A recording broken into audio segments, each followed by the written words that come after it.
Hi hello నమస్తే welcome to విజయ మా ఊరు ఆడియో బుక్స్ ఛానల్. నేను విజయలక్ష్మిని. ఫ్రెండ్స్, నవల స్రవంతిలో పోల్కంపల్లి శాంతాదేవి గారి సంధ్యా కళ్యాణం నవల ఆడియోగా వినిపిస్తున్నాను కదా. మరి ఈరోజు సంధ్యా కళ్యాణం నవల ఆడియో చివరి భాగం వినిపించబోతున్నాను. మరి ఆలస్యం చేయకుండా కథలోకి వెళ్ళిపోదాం పదండి.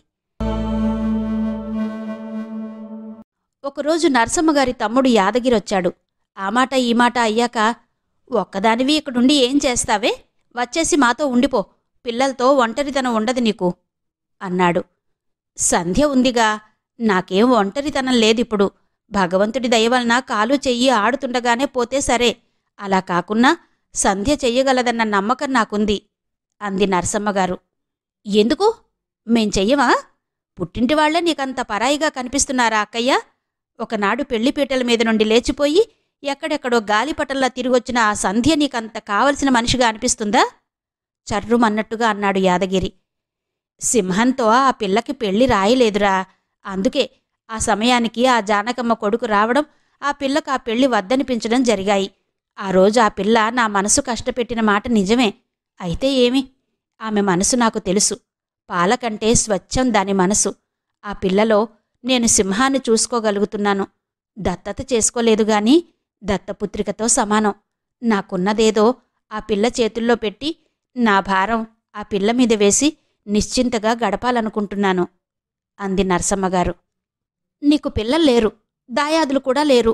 నీకున్నదేదో తమ్ముణ్ణి నాకు చెందాలిగాని ఎవతో అడ్డమైంది నీతో తీయగా ప్రవర్తించి నీకున్నదంతా దక్కించుకుంటానంటే చూస్తూ ఊరుకుంటానా? నేనేమంత చవటను కాను చేతులు ముడుచు కూర్చోడానికి. నేను చచ్చాక కదరా నా ఆస్తి సంగతి నువ్వెత్తాల్సింది. చచ్చాకింకే ఉంటుందేంటి ఎత్తడానికి? నీ కాష్టంలో బూడి తప్ప. నువ్వు బతికుండగానే నీ ఆస్తి సంగతేదో తేల్చు. ఆస్తి సంగతి ఇప్పుడే తేల్చేసి తమ్ముడిని సంధ్యకు శత్రువుగా చేయదలుచుకోలేదు నరసమ్మగారు. అన్నంత మాత్రాన ఆ పిల్లకు నా ఆస్తి అంతా ఇచ్చేస్తానేంట్రా? తల్లి తండ్రి లేని పిల్ల నా ఆశ్రయంలో ఉంది. అంతే, చేస్తే గీస్తే పెళ్లి చేసి పంపిస్తాను. పసుపు కుంకుమ కింద ఎకరానో 2 ఎకరాలో రాసి ఇస్తాను.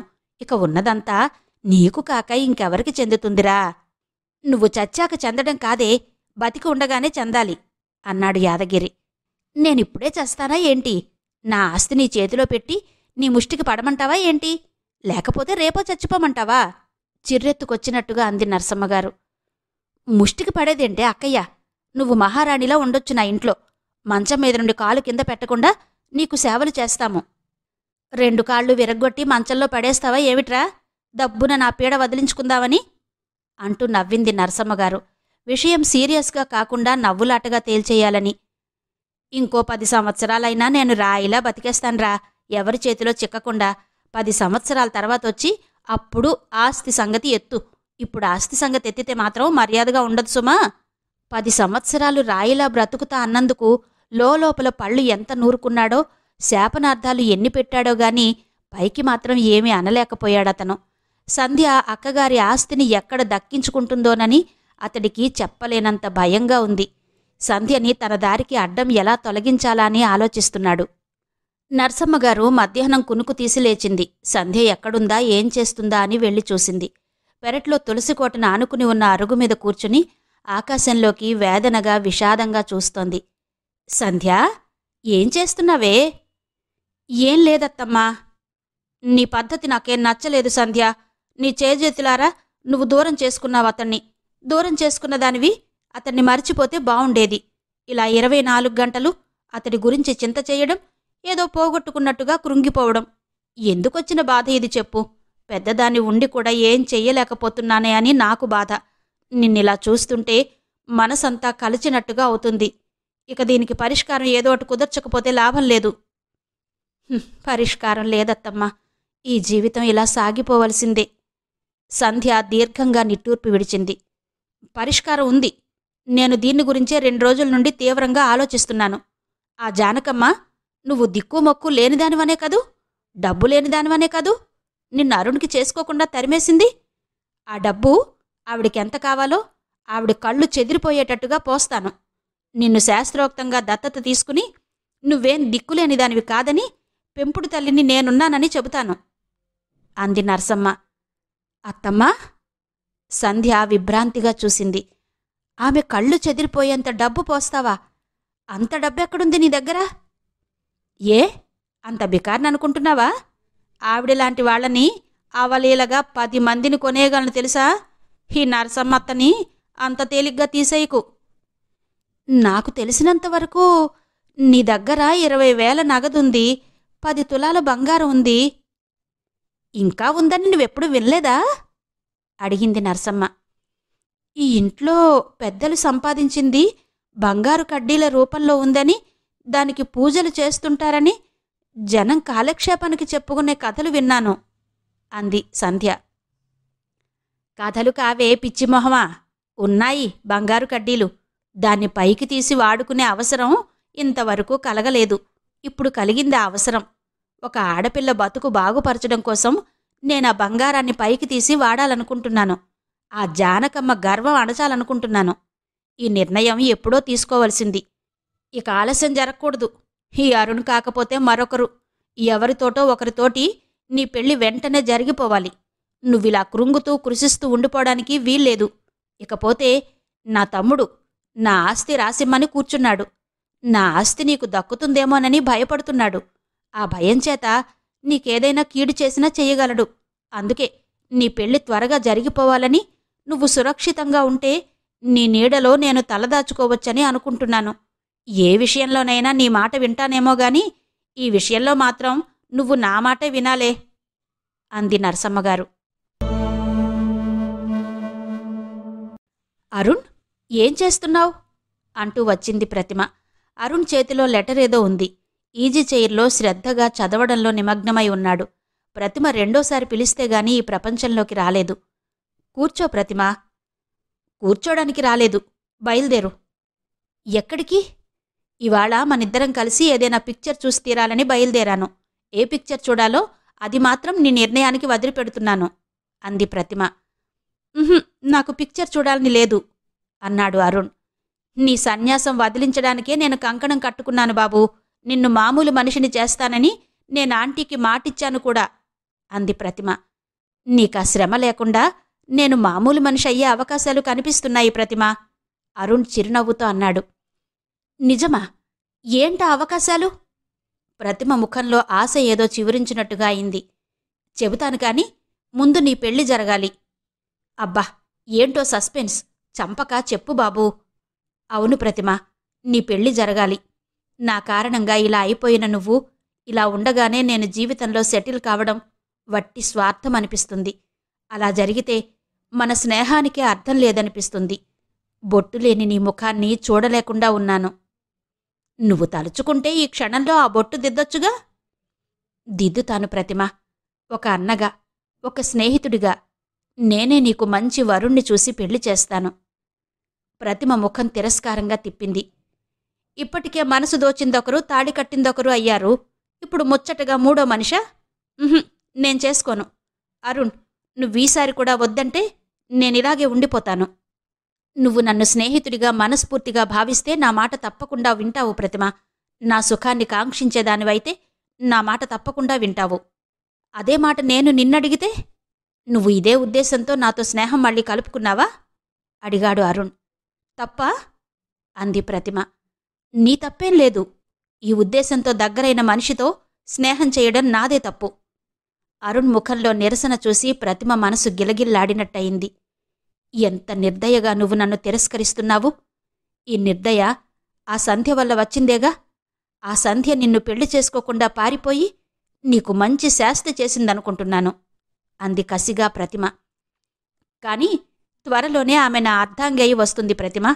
అది అమ్మను మెప్పించి, ఆమె కోరినంత కట్నమిచ్చి, బోలెడంత సిరి వెంటబెట్టుకుని మరీ వస్తుంది. ఏ మతి భ్రమించి కలలు కంటున్నావా? అడిగింది ప్రతిమ.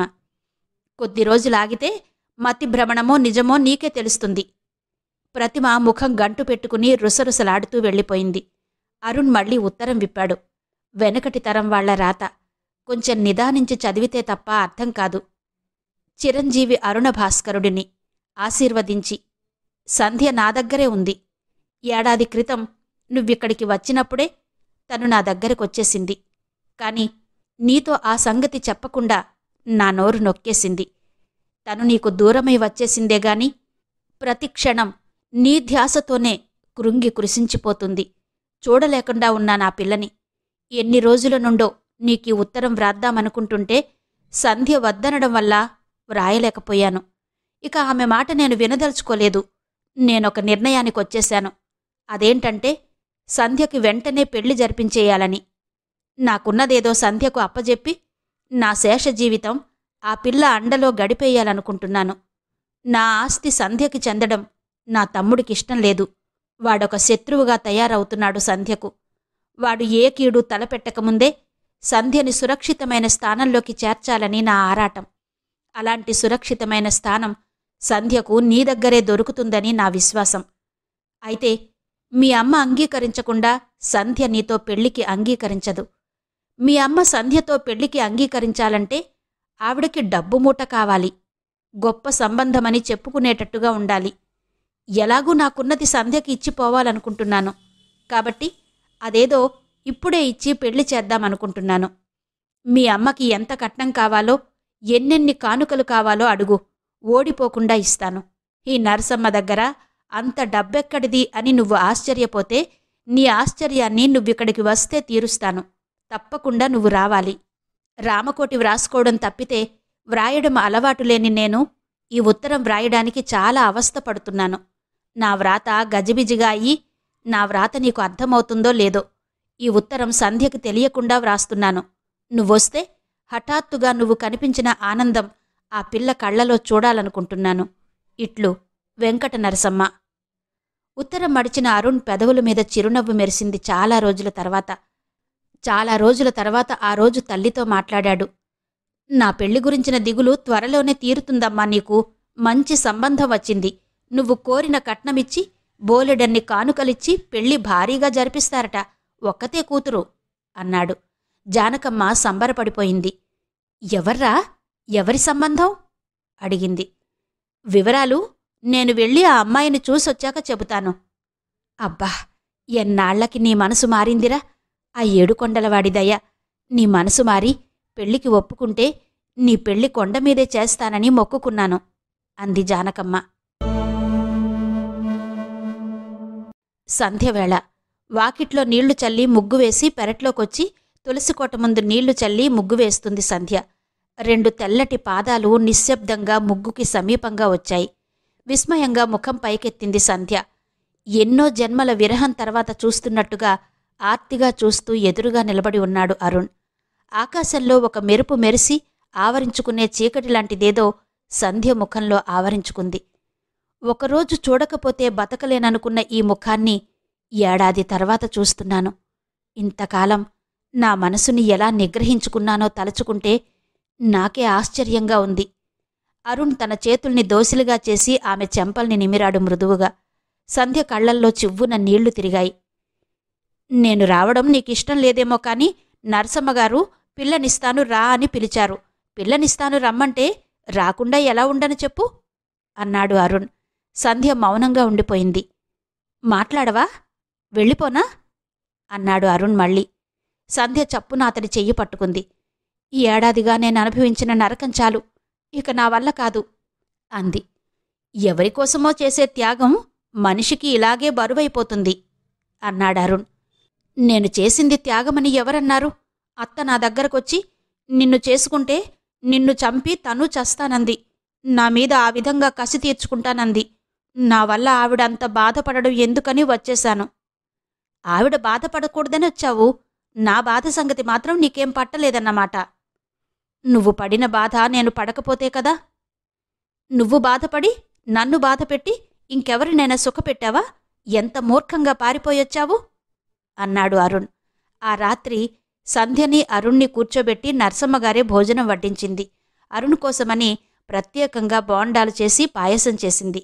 సంధ్య సాయం చేయడానికి వెళితే, ఇన్ని రోజుల తర్వాత కబుర్లు కరువు తీయరా చెప్పుకోండి, వంట ఎంత క్షణంలో చేసేస్తాను అని అరుణ్ దగ్గరికి పంపించేసింది. భోజనం ముగించి బయటకొచ్చాడు అరుణ్. శరత్ పౌర్ణిమ 1-2 రోజుల్లోనే ఉంది. వెన్నెల తెల్లగా పిండారబోసినట్టుగా ఉంది. గాలిలో చల్లదనం చోటు చేసుకుంది. ఎదురుగా రథశాల గోళ్లలో అడవి పావురాలు గూడుగూడుమని శబ్దం చేస్తున్నాయి. ఆ పరిసరాల్ని చూస్తూ ఆ శబ్దం వింటుంటే అక్కడ గడిచిన తన బాల్యం గుర్తుకొచ్చింది అరుణ్కు. సంధ్యతో ఆడుకున్న ఆటలు జ్ఞాపకమొచ్చాయి. ఎన్నాళ్లకి ఆ ఆటలు నిజమయ్యే రోజు దగ్గరకొచ్చింది. చిన్నతనంలో సంధ్యతో తిరిగిన ఆ ప్రదేశాలన్నీ సంధ్యతో కలిసి తిరగాలనిపించింది. అలా వెళ్ళొద్దాం అన్నాడు సంధ్యతో. ఈ రాత్రివేళ వెన్నెల షికార్లు ఎంత బాగుంటాయో. పద, దేవాలయం, పొగడ చెట్టు, చింత చెట్ల కింద రథచక్రాలు చూసొద్దాం. వాళ్లు బయలుదేరుతుంటే, దేవాలయం ఆవరణలో ఎక్కువగా తిరగొద్దు, పాములుంటాయి అని హెచ్చరించింది నరసమ్మగారు. బంగళాకి వెనకవైపు పెరట్లో అరుణ్ చిన్నప్పటి పొగడ చెట్టు అలాగే ఉంది. చిన్ననాడు సంధ్య దండగుచ్చుతుంటే తను పుల్లలకి పొగడ పువ్వులు వరుసగా గుచ్చి ఆమెకు సాయం చేయడం గుర్తుచేశాడు అరుణ్. ఇంత పెద్దయ్యాక ఈ పరిసరాల్లో తిరుగుతుంటే గమ్మత్తుగా ఉంది. నీతో కలిసి ఇలా తిరగాలని నాకెన్నాళ్ల నుండో ఉన్న కోరిక అన్నాడు అరుణ్. వెన్నెల్లో పొగడ చెట్లు ఆకులు వెండి రేకుల్లా తళతళా మెరుస్తున్నాయి. పొగడపూల వాసన గాలిలో తేలిగ్గా తేలివస్తుంది. కొమ్మల చివర పొగడపూలు నక్షత్రాల్లా కనిపించి కనిపించనట్టుగా ఉన్నాయి. అక్కడి నుండి వేణుగోపాలుడి ఆలయానికొచ్చారు. గర్భగుడి తలుపులు మూసి ఉన్నాయి. గుడి చుట్టూ ప్రదక్షిణ చేసినట్టుగా ఒకసారి తిరిగారు. ఈ వెన్నెల్లో చెరువు కట్టమీద నడవాలనిపిస్తుంది. వెళదామా? అరుణ్ అడిగాడు. ఈవేళప్పుడా? నాకు భయమేస్తుంది. నేనుండగా నీకు భయమేంటి? పద, కార్లో వెళ్దాం. చెరువు కట్ట వరకు కారులో వచ్చారు. కారు దిగి కట్ట ఎక్కారు. వెన్నెల్లో నిండుగా ఉన్న చెరువు అద్దల్లా మెరుస్తోంది. కట్టకివతల పచ్చటి చేలమీద నుండి వస్తున్న గాలి పసరు వాసన మోసుకొస్తోంది. పరిసరాలు ప్రశాంతంగానే కాదు, నిర్జనంగా ఉన్నాయి. దూరంగా కొండలయ్య గట్టు వెన్నెల్లో మసకగా గోచరమవుతుంది. చెరువు కట్టమీద సంధ్య నడుం చుట్టూ చెయ్యివేసి మెల్లగా నడుస్తున్నాడు అరుణ్. అతడి భుజం మీద చెయ్యివేసి అతడిలో ఒదిగిపోయినట్టుగా నడుస్తోంది సంధ్య. ఆ ప్రేమ జంటను చూసి ముచ్చటేసినట్టుగా చంద్రుడు మరింత తెల్లగా చల్లగా వెన్నెలని గుమ్మరించసాగాడు.